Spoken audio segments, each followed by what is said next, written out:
నిజ నిర్ధారణకు అంతిమ నిర్ణయం DNA టెస్ట్. ఉన్నది ఉన్నట్లుగా వాస్తవాలను శోధించి వివరించే మన DNA టీవీ, మన రాష్ట్రం, మన ఛానల్. నమస్కారం. ఆంధ్రప్రదేశ్ ఉప ముఖ్యమంత్రి డిప్యూటీ సీఎం పవన్ కళ్యాణ్ ప్రమాదంలో ఉన్నారా? తాజాగా జరుగుతున్నటువంటి పరిణామాలను ఎట్లా అర్థం చేసుకోవచ్చు? ఒక ఉప ముఖ్యమంత్రిగా ఉన్నటువంటి డిప్యూటీ సీఎం పవన్ కళ్యాణ్కి బెదిరింపులు రావడం అనే దాన్ని ఎట్లా అర్థం చేసుకోవచ్చు? ఇదే అంశానికి సంబంధించి మనతో మాట్లాడేందుకు సౌత్ ఇండియా కాపు అసోసియేషన్ రాష్ట్ర అధ్యక్షుడు వేల్పూరి శ్రీనివాస్ ఉన్నారు. నమస్తే సార్. ఎట్లా అర్థం చేసుకోవచ్చు సార్ ఇవాళ పవన్ కళ్యాణ్కి బెదిరింపులు కాల్స్ రావడం అనే దాన్ని ఎట్లా అర్థం చేసుకోవచ్చు అంట?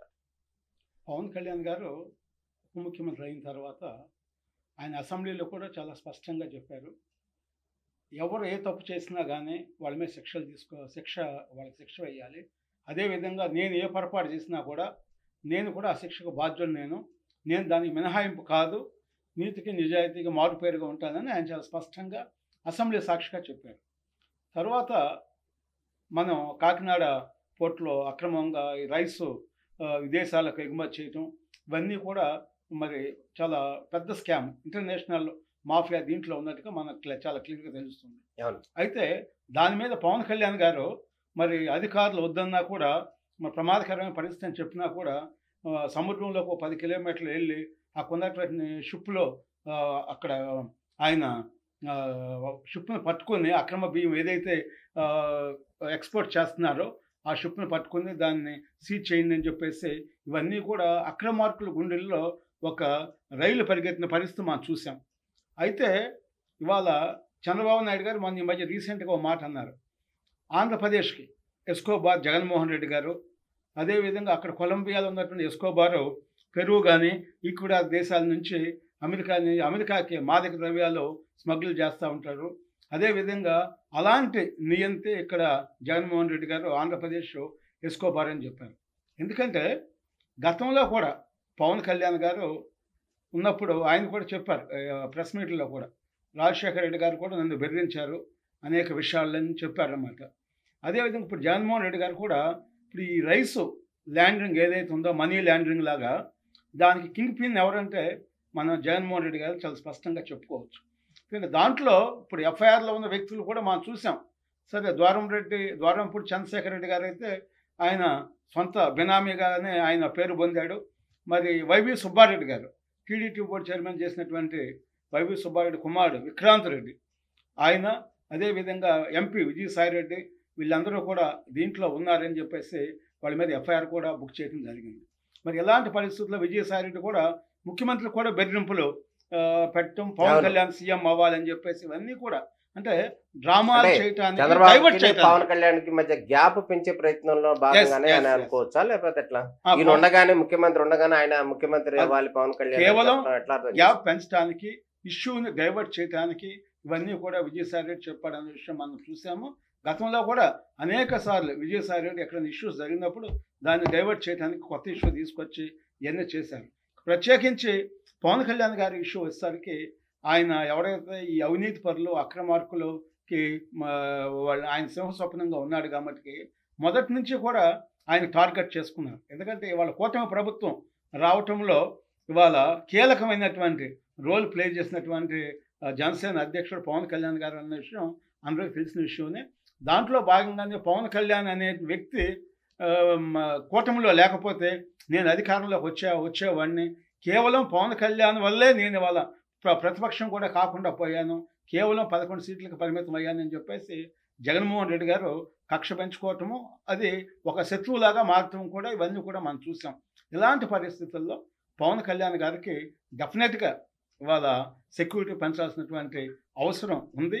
కేంద్ర ప్రభుత్వం కూడా మోడీ గారు కానీ అదేవిధంగా అమిత్ షా గారు హోంమంత్రి గారు కానీ వెంటనే తక్షణం దీని మీద ఒక రిపోర్ట్ తీసుకుని ఇమీడియట్గా పవన్ కళ్యాణ్ గారికి ఒక ప్రత్యేకమైనటువంటి అది ఎస్పీజీ తరహాన లేదా ఒక ప్రత్యేకమైన సెక్యూరిటీని ఏర్పాటు చేయాల్సినటువంటి అవసరం ఉంది.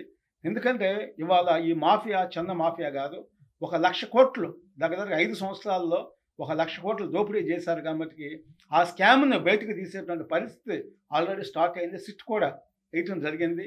అందువల్ల వాడు పవన్ కళ్యాణ్ గారు ఉంటే మేము చేసేటువంటి ఇలాంటి అక్రమాలు కానీ అవినీతికి వీటన్నిటికీ కూడా చెక్కు పెట్టాడు కాబట్టి ఆయన ఉంటే మేము ఇవన్నీ చేయలేము.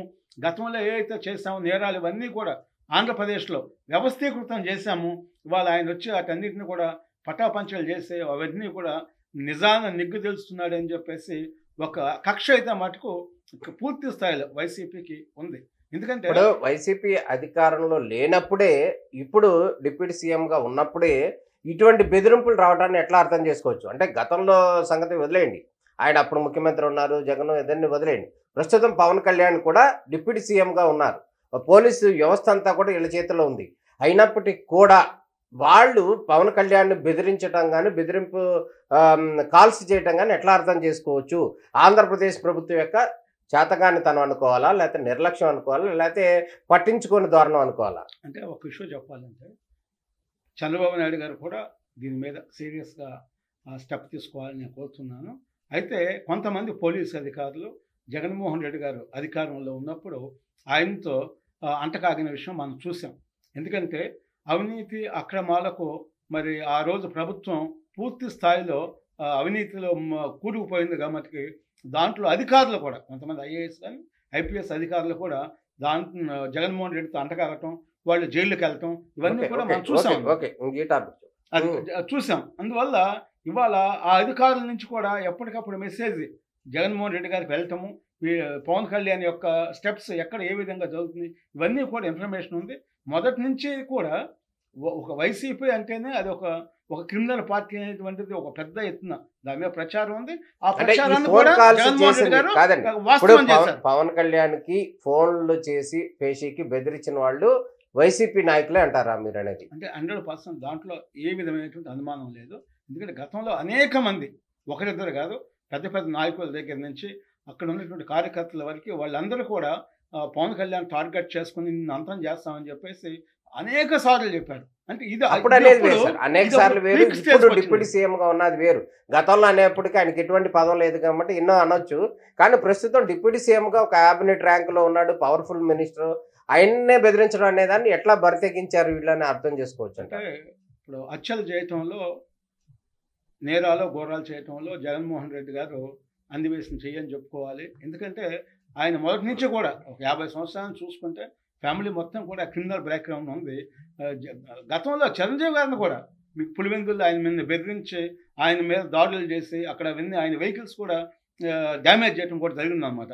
అందువల్ల జగన్మోహన్ రెడ్డి గారికి అధికారంలో ఉన్నా లేకపోయినా ఆయన టార్గెట్ కోసం ఏమైనా చేస్తాడో అనేది స్వయంగా షర్మిల గారు కూడా చెప్పడం కూడా జరిగిందనమాట. వివేక్ హత్య విషయం కానీ స్వయంగా షర్మిల గారే నాకే రక్షణ లేదు, మా అన్న నుంచి నాకు సెక్యూరిటీ కావాలని చెప్పేసి, షర్మిల గారే సొంత చెల్లెలే మా అన్న నుంచి నాకు రక్షణ లేదు, నాకు రక్షణ కల్పించాలని చెప్పేసి ప్రభుత్వాన్ని కోరటం అనేది మనం చూసాం. అందువల్ల జగన్మోహన్ రెడ్డి యొక్క క్రిమినల్ మైండ్ సెట్కి, యాక్టివిటీకి మనకి ప్రత్యక్ష ఉదాహరణ షర్మిల గారు చెప్పింది అనమాట. అందువల్ల ఒక Z+ కేటగిరీ పవన్ కళ్యాణ్ గారిని కల్పించాలి. ఎందుకంటే ఆయన ప్రజల కోసం మరి అన్ని రకాలుగా రిస్క్ తీసుకుని ప్రాణాలను సైతం తెగించి పనిచేస్తున్నాడు కాబట్టి రాష్ట్రం అభివృద్ధి చెందాలన్నా, రాష్ట్ర ప్రజల సంక్షేమం కోసం పనిచేసేటువంటి ఒక ప్రజానాయకుడిని కాపాడుకోవాల్సిన బాధ్యత ప్రజలకు ఉంది, ప్రభుత్వానికి ఉంది.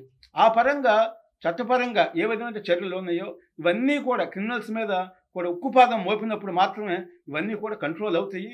లేకపోతే జరిగేటువంటి ప్రమాదాన్ని మనం ముందే పసిగట్టమనే కాదు, వాళ్ళే రెగ్యులర్గా పవన్ కళ్యాణ్ని టార్గెట్ చేసి మేము అంతరం చేస్తాం, చంపేస్తామని చెప్తున్నారు కాబట్టి యుద్ధ ప్రాతిపదిక మీద చర్యలు తీసుకోవాల్సిన అవసరం రాష్ట్ర ముఖ్యమంత్రిగా ఉన్నటువంటి చంద్రబాబు నాయుడు గారికి, అదేవిధంగా ప్రధానమంత్రిగా ఉన్నటువంటి మోడీ గారికి, హోం మంత్రిగా ఉన్నటువంటి అమిత్ షా గారికి కూడా చాలా స్పష్టంగా ఉందని నేను తెలియజేస్తున్నాను.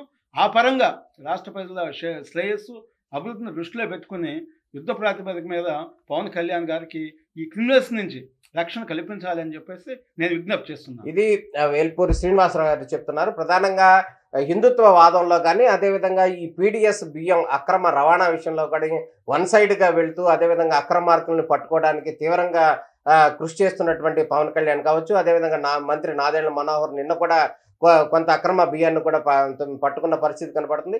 ఈ నేపథ్యంలోనే ఎవరైతే అక్రమ రవాణా చేస్తున్నారో ఆ ముఠా నుంచి బెదిరింపు కాల్స్ వస్తున్నాయి. ఈ నేపథ్యంలోనే వారికి పవన్ కళ్యాణ్కి పూర్తి భద్రత కల్పించాలి. అదేవిధంగా ఎవరైతే ఇటువంటి ఫోన్ కాల్స్ చేసి బెదిరింపులకు పాల్పడుతున్నారో వారి మీద కఠిన చర్యలు తీసుకోవాలంటున్నారు. అదేవిధంగా ముఖ్యమంత్రి చంద్రబాబు నాయుడు కూడా పూర్తి స్థాయి సెక్యూరిటీ పవన్ కళ్యాణ్ కల్పించడం, అదేవిధంగా అవసరమైతే కూడా కేంద్రం కూడా పవన్ కళ్యాణ్ సెక్యూరిటీ విషయంలో జోక్యం చేసుకుని అదనపు బలగాలు ఇవ్వాల్సిన అవసరం ఉందని శ్రీనివాస్ గారు చెప్తున్నారు. ఇది ప్రత్యేక ఇంటర్వ్యూ. నమస్కారం.